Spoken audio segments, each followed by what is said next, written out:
So this first session of the retreat, we will just establish a few basics. We'll relax for a few moments, few minutes, and already there is a charge in the air here. So it's something that happens at events, retreats,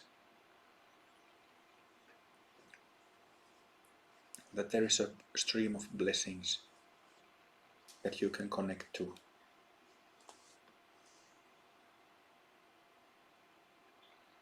So as you're relaxing, feeling your body, releasing tensions, connect with the blessings. Connect with clarity, softness,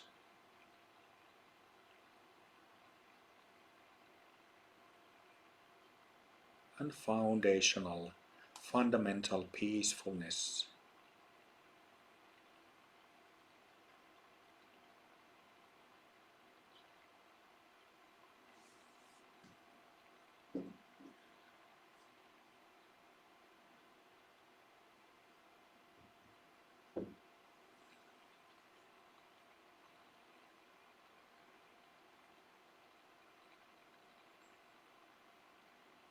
It's been a long day of traveling for all of us.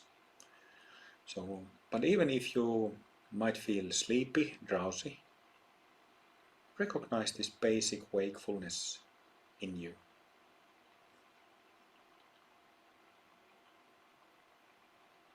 Basic wakefulness. This basic sense of me. Not the small me, but the me that you have always been.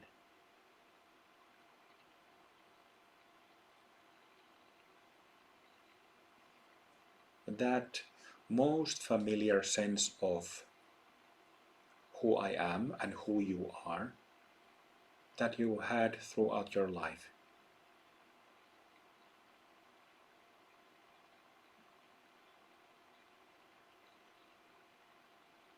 Familiar sense of me.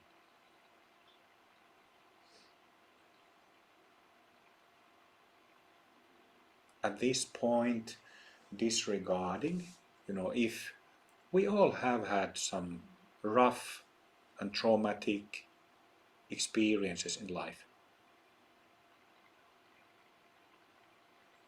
But just put that aside and give space to this familiar sense of me.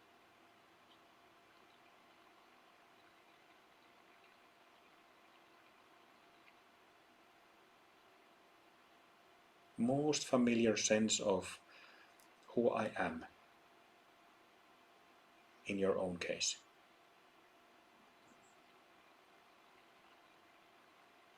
That you had as a child,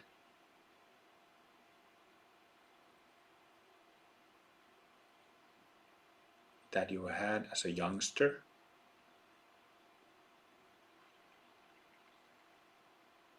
that you have as a young adult,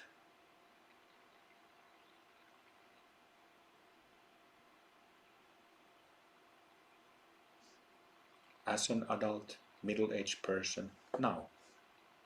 Familiar sense of me.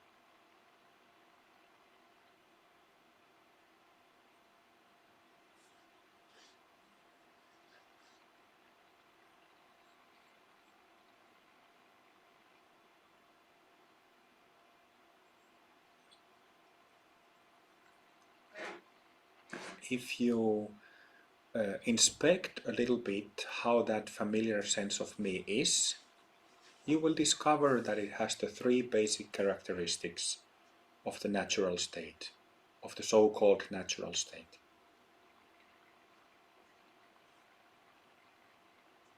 There is clarity instead of blurriness or drowsiness.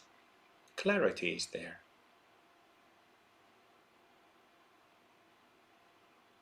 There is also softness It is not hard or rigid or tense. It is very soft, like loving, has the energy of goodness.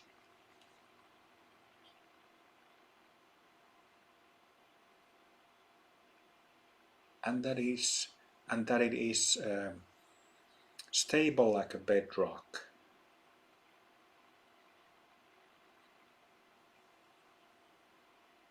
Completely, unshakably grounded. Isn't it? This familiar sense of me has all the three basic characteristics because it is in technical terms, the Buddha nature that we are recognizing.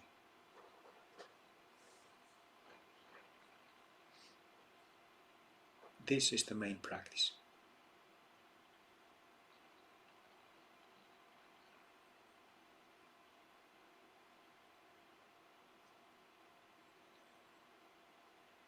Even though, we inhabit these physical bodies, physical body is three-dimensional, has a height, width, depth, weight, size. It is three-dimensional.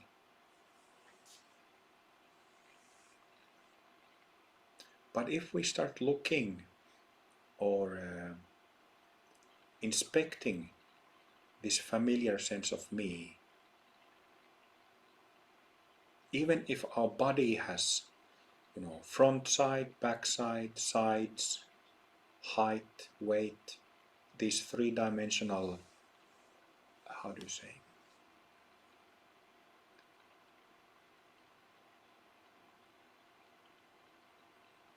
qualities, this familiar sense of me, does it have edges? See if you can find edges.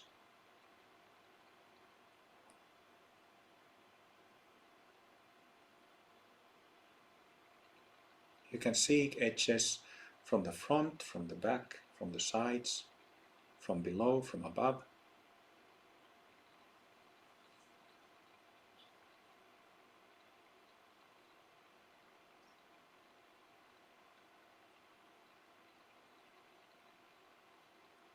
You can also investigate if it has a center.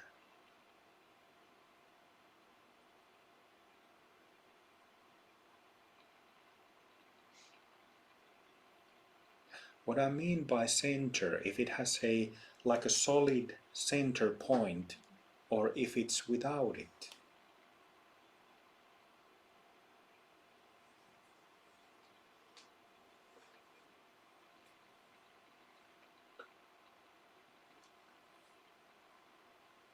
Is there a changeless center point or not?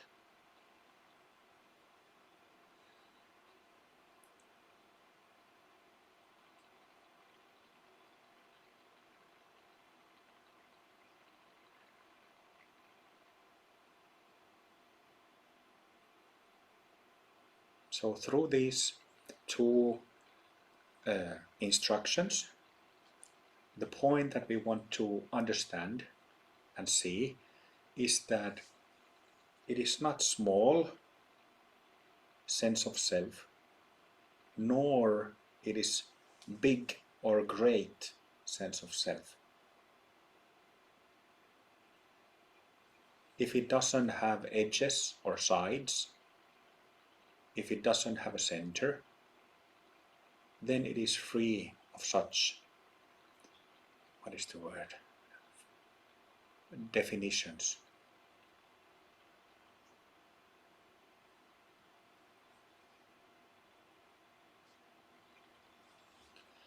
And knowing us, in Buddhism it is said, knowing this wakeful Buddha nature of ours. That's the term, Buddha nature, wakeful nature, in Buddhist terminology. But it's really just us.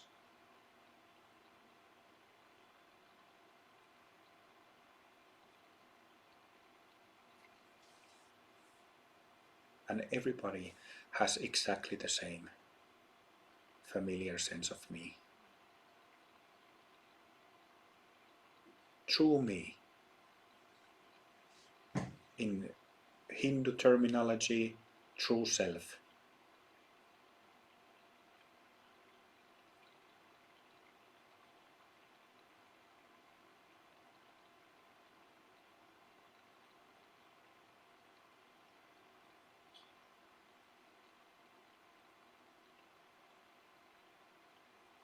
Feels very satisfying, doesn't it?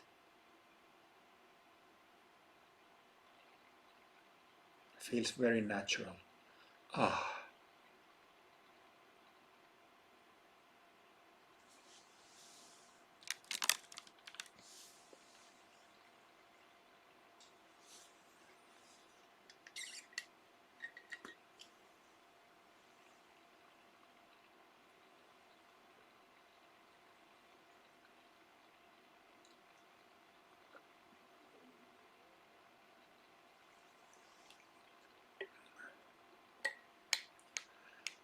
anybody can recognize this familiar sense of me at any time or any place.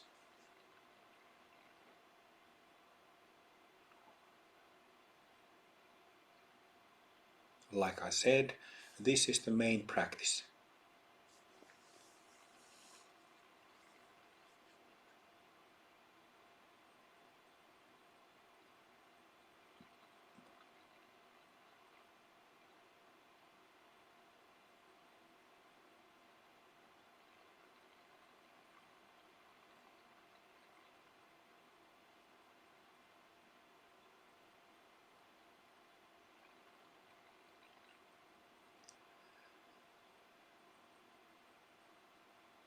So it is quite easy to see that this Buddha nature or basic state, or what I phrased as familiar sense of me, that it is not really tied to the physical body, but it has relation, a very close relation with the physical body.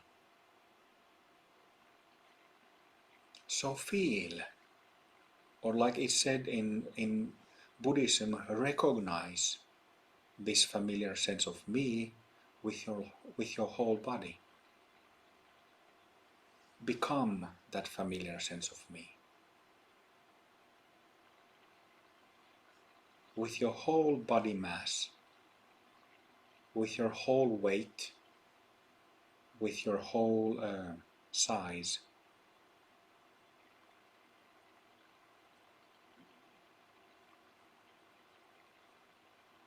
This is called embodying the natural state.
What is really interesting about this basic state, natural state, or familiar sense of me is that it already includes all beings. So let's check this, if it does. You know, in our basic practice, we generate bodhicitta. So let's generate it and study, investigate, see if there is like a big significant shift with generating bodhicitta, or if there is very little of it, or if there is none of it, if all beings are truly already included.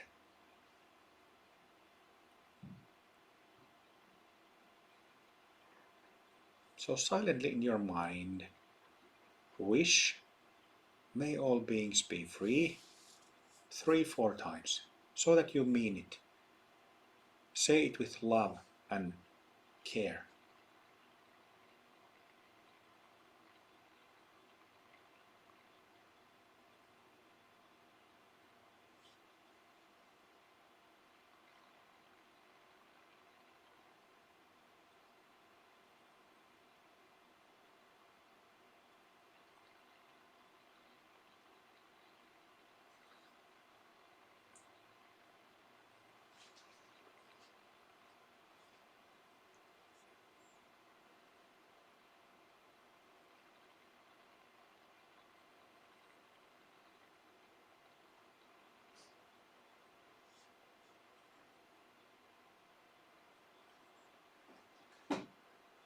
Did something shift in your energy or not? If something shifted, what shifted? What changed? Did the experience become clearer? Did your subtle body kind of open up? Do you feel like, oh, now it's like, now it's open, now it's flowing? Or did you have the experience that it kind of built an energetic charge, that there's more energy, but that the space is same as before?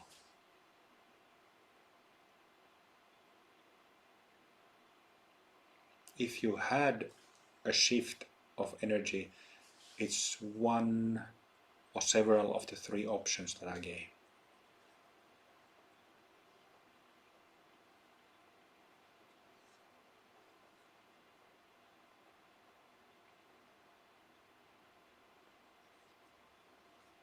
So it's a little bit technical, little bit analytical, but the main point is to enjoy.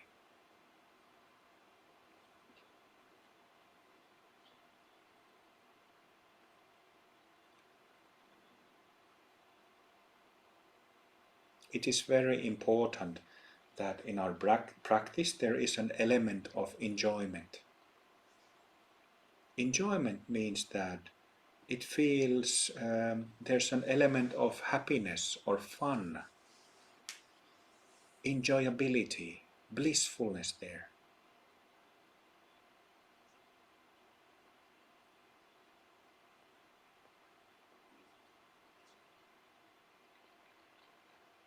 Maybe it would be a good idea to open a window. Helena will take care of it.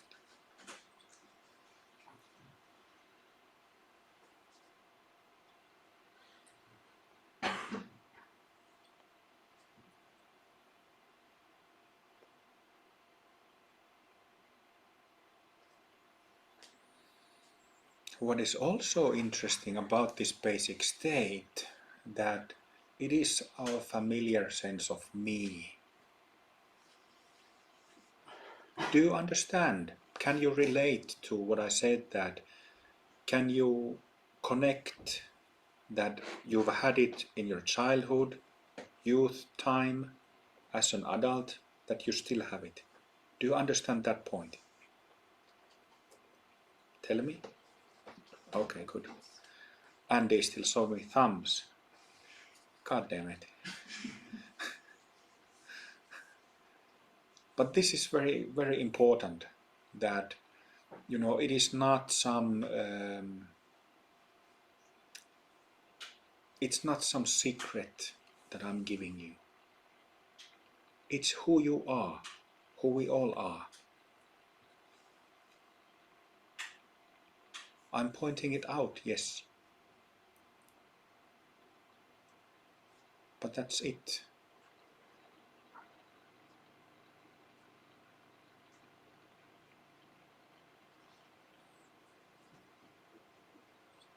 Just a little bit fresh air. We don't need to ventilate the whole thing.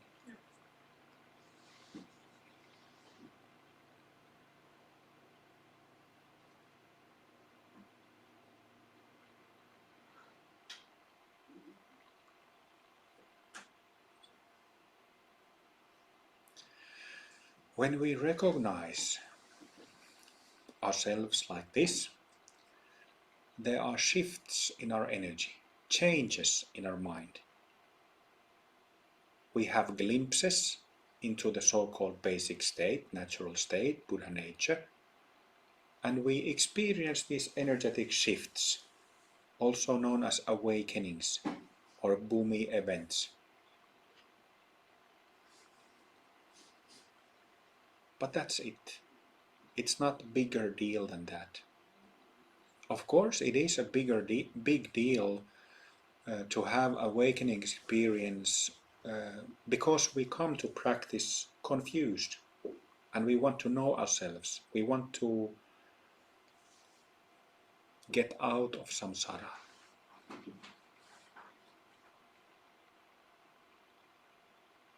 But it is very important to understand that the solution, that the medicine is that close.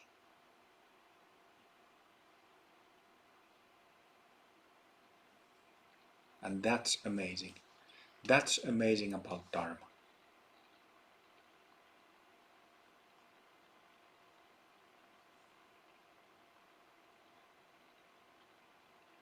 In my days of seeking, and I see that, have seen that in my students as well, that people kind of seek the solution, seek themselves, seek their basic state far away, as if it was far away, or kind of try too hard to find it, or try to find it. But I hope this pointer, this explanation of expressing the basic state as familiar sense of me, that you can understand.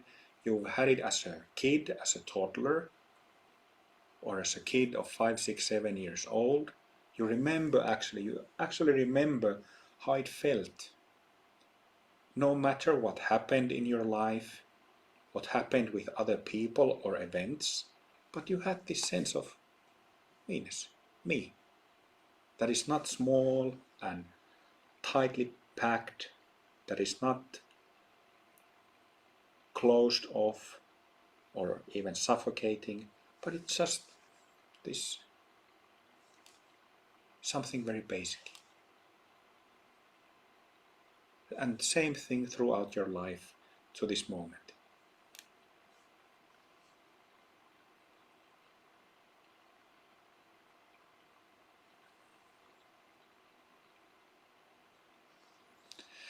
We were talking about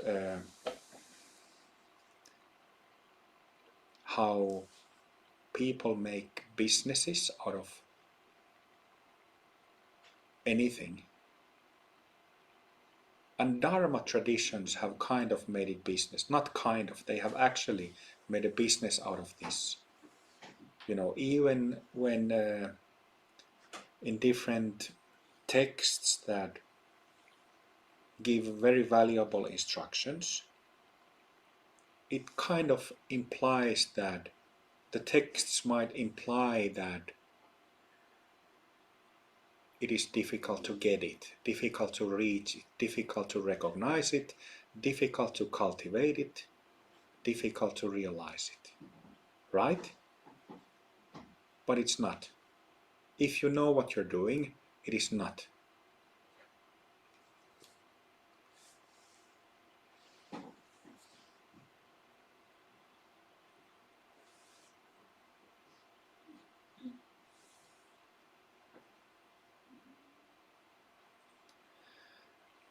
And at simplest, you don't have to shout mantras.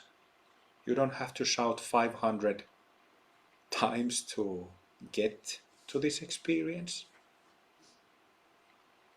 You don't have to practice deities a lot. James was just saying that he practiced 10,000 reps of the 12 deities.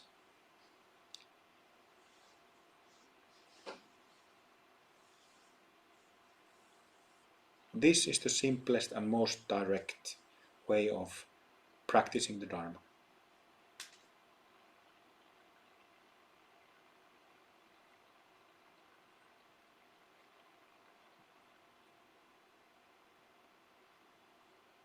But very easily, a lot of people who get too excited about this mislead themselves.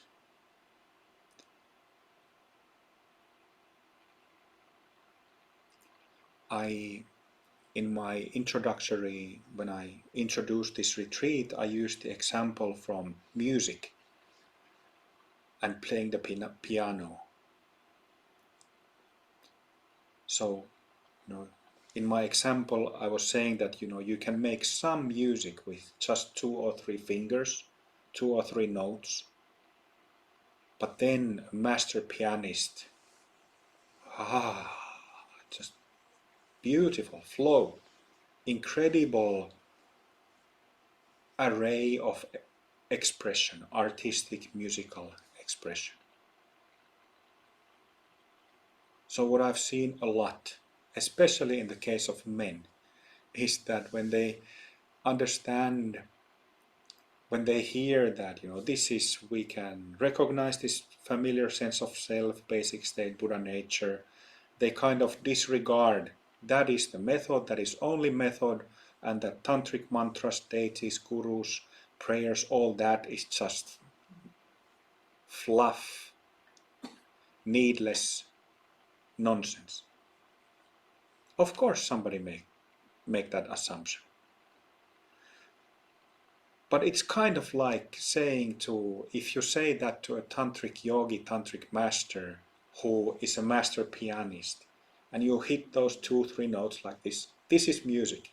This is what music about. Of course, it looks ridiculous. And this is a very important point. So we are fortunate to have transmissions, empowerments, the whole tantric method to make sure and really to get to the bottom of our own familiar sense of me.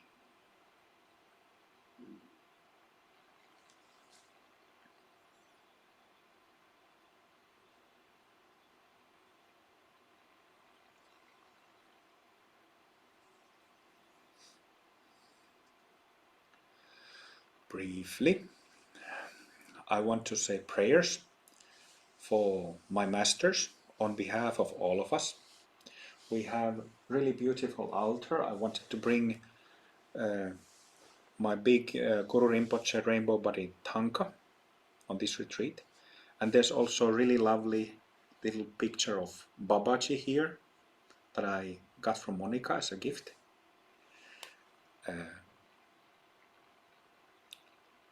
So I want to express gratitude and ask blessings from Guru Rinpoche and Babaji, who are my closest masters, have been throughout my life. So dear Guru Rinpoche and dear Babaji, Amrita Babaji, I bow at your feet, touch your feet with my forehead, bow at your feet as an expression of sincerity, honesty, my love and gratitude towards you for all the teachings, blessings, instructions, guidance, and support. And humbly, again, I am requesting for your blessings for everybody practicing on this retreat together.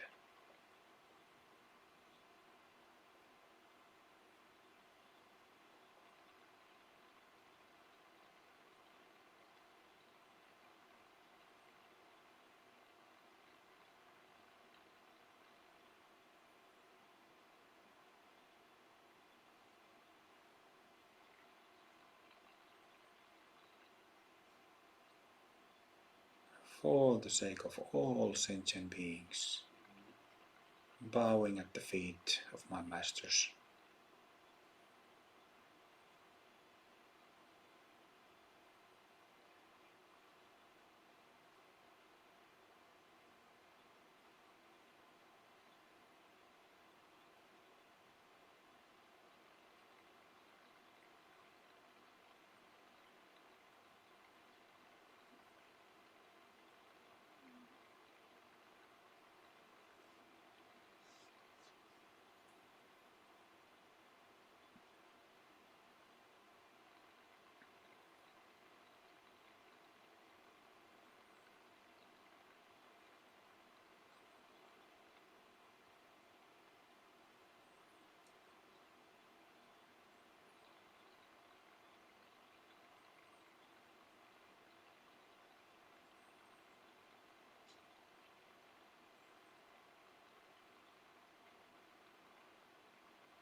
Thank you, Babaji.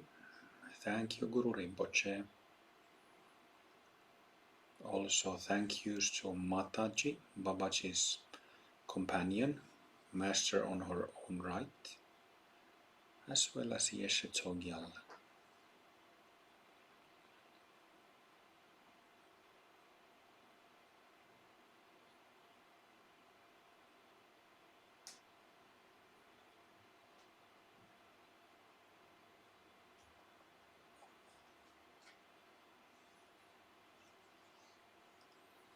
Let's continue to Bodhisattva vows and basic prayers. I vow to liberate all sentient beings. I vow to end all self-based confusion. Louder. I vow to exercise the Dharma that frees. I vow to attain the great perfection. I vow to liberate all sentient beings. I vow to end all self-based confusion. I vow to exercise the Dharma that frees. I vow to attain the great perfection. I vow to liberate all sentient beings. I vow to end all self-based confusion. I vow to exercise the Dharma that frees. I vow to attain the great perfection.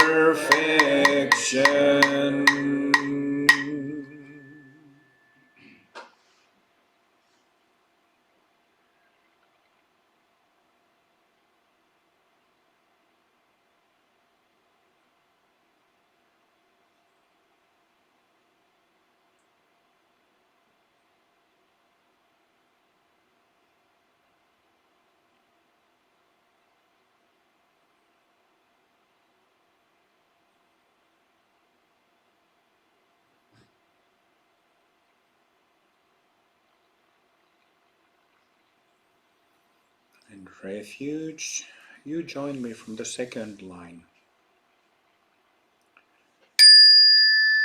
I take refuge in the Guru. I take refuge in his pure land.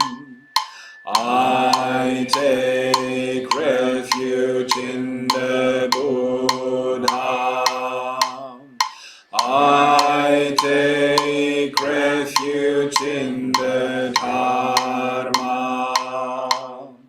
I take refuge in the Sangha.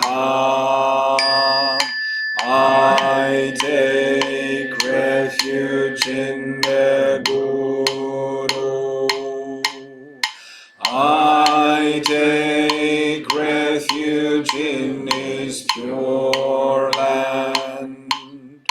I take refuge in the Buddha.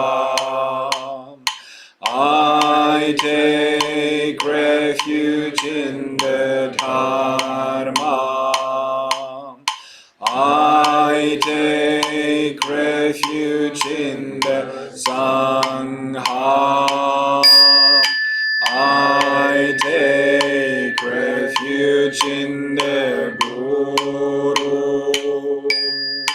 I take refuge in the Buddha.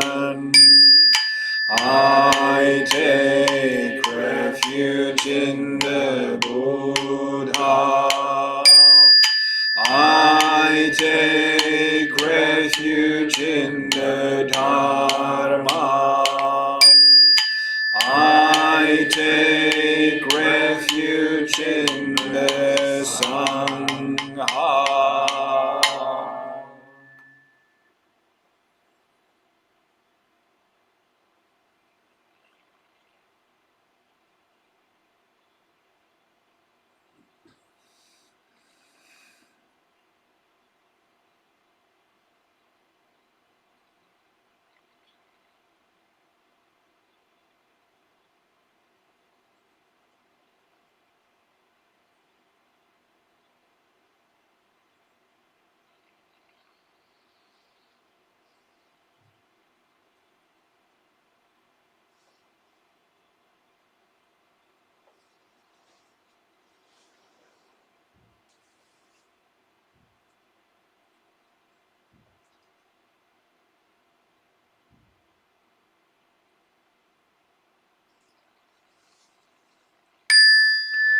I am the Guru, I'm in the Pure Land, I am the Buddha, I am the Dharma, I am the Sangha, I am the Guru, I'm in the Pure Land, I am the Buddha, I am the Dharma, I am the Sangha, I am the Guru, I'm in the Pure Land, I am the Buddha, I am the Dharma, I am the Sangha.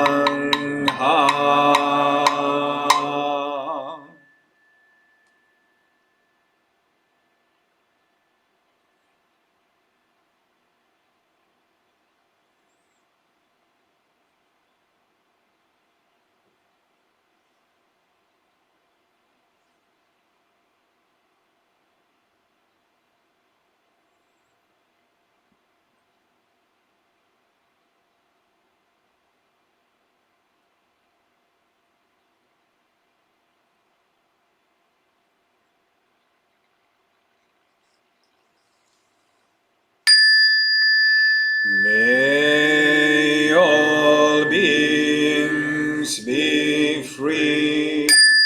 May all beings be free. May all beings be free.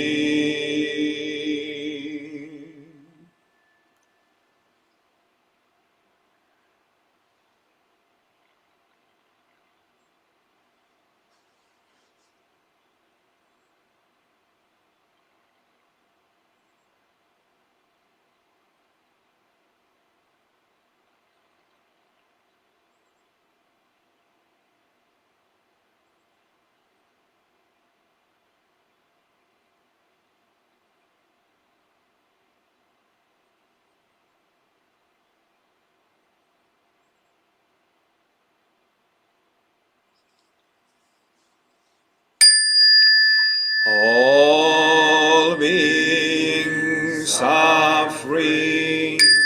All beings are free. All beings are free.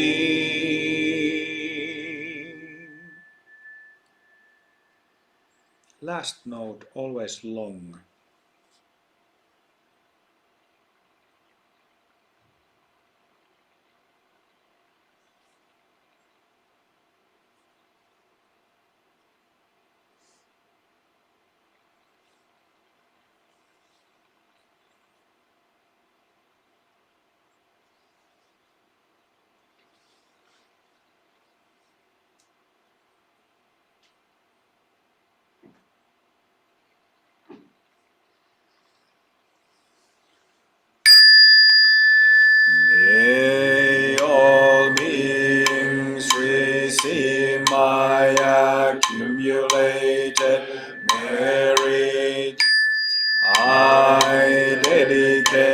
Virgin Mary, to the refuge and to all sentient beings.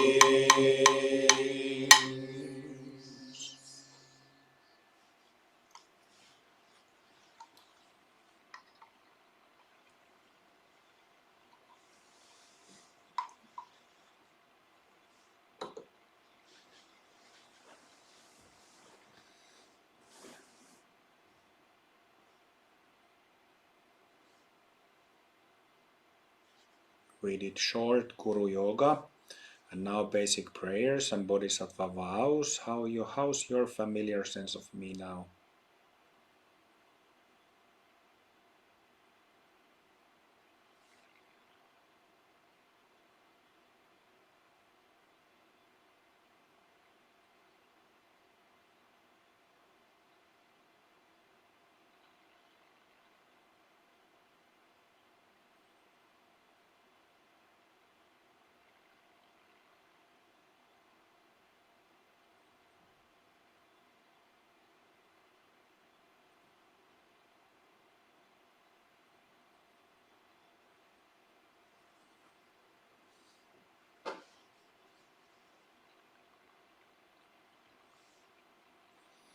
Join hands.